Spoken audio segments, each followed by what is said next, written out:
Hey guys, welcome back to my channel. In this video today I will be restoring this iPhone 3G.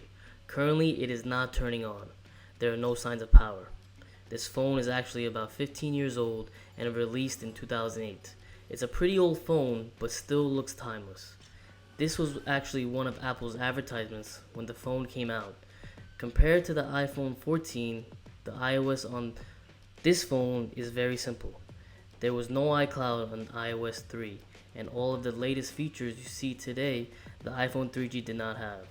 It's pretty astonishing how far iPhones and iOS have evolved 15 years later.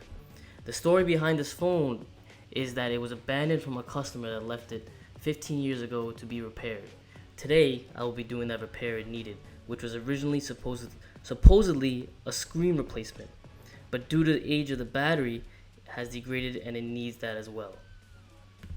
I personally think this phone is fairly easy to take apart. I'm going to first remove the screen and disconnect all the flex cables to take the logic board out. The battery is underneath the logic board. New batteries are not available due to the phone being very old, so I bought a used battery off of eBay for $14 plus shipping. While trying to take the screen off, the digitizer started to separate from the frame. The LCD and digitizer are actually separate and they could both be replaced individually. I remember replacing the digitizer when they first came out. It was not economical at the time to replace the whole screen assembly. In this video, I will be replacing the screen assembly, which is both the digitizer and LCD. I harvested it from another iPhone 3G I had lying around. I just used the Jimmy prying tool to get the screen off. The screen came off very easily, unlike newer iPhones with a water-resistant seal holding the screen together. Very simple design if you ask me. Upon opening the phone, you can see the logic board and some flex cables. Surprisingly, the logic board takes up most of the space inside the phone, compared to newer iPhones where the battery takes up more space.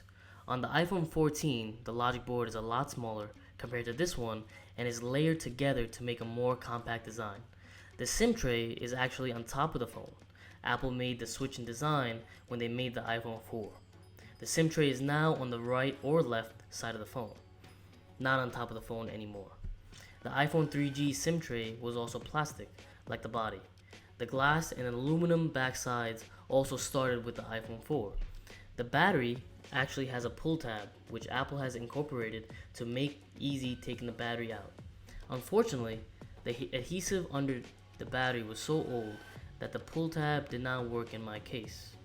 A little bit of isopropyl alcohol and some prying got the battery loose enough to remove.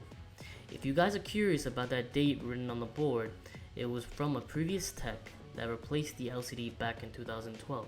So this phone has already had its LCD replaced once. If you look closely, there are marked numbers on the flex cables and connectors indicating which should be connected and disconnected in numerical order. Apple has done that purposely to make it easier for repair for their own technicians. In today's iPhones, you will never see those helpful markings. Apple actually has a security sticker located on the bottom right board screw. This was put there so they know if the phone was tampered with. They did not want anyone repairing their phones aside from them. That's still the case today. I really like the plastic body of the iPhone 3G. It was durable and shock absorbent, which made the phone harder to break. You could drop the phone a few times and most likely it would not break. iPhones today are super prone to breaking due to its glass and stainless steel design. If you compare the logic board to newer iPhones today, you can see it has drastically gotten smaller. The 3G logic board had fewer components that were spaced out, whereas the newer logic boards have more components squeezed together. Even though the 3G could not do all the features an iPhone 14 can do, you can still appreciate the innovation of its time. The most difficult thing I found during this repair was connecting the digitizer and LCD cable of the screen to the logic board. The connectors themselves are so big that it was very hard to see underneath, which made it difficult for the connector to go in. It was frustrating, but eventually I got those connectors to go in. After putting all the screws in and putting the screen back on and connecting all the flex cables and connectors, I will be closing up the phone.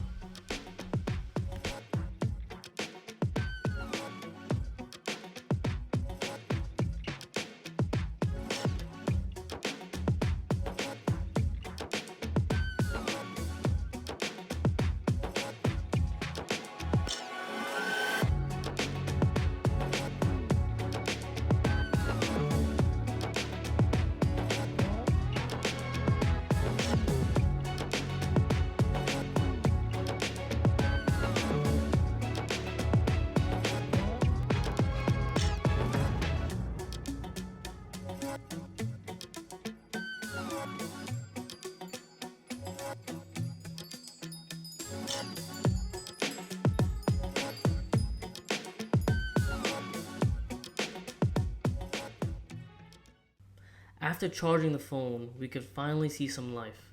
We have the classic lock screen with the globe and battery icon. I was surprised to see some of the apps that were on it, such as the Talking Tom. If you guys remember, that game was one of the most popular apps on the App Store when this iPhone came out. I remember how entertaining this game was, and it's bringing me down memory lane. The next app I noticed was Cydia. I tried opening it and seeing if it still ran, but had no luck, which is unfortunate because that would have been really cool to see. Going into settings, we can see that the phone is on iOS version 3.1.3. The 3G can actually be updated to iOS 4.2, which was the max update.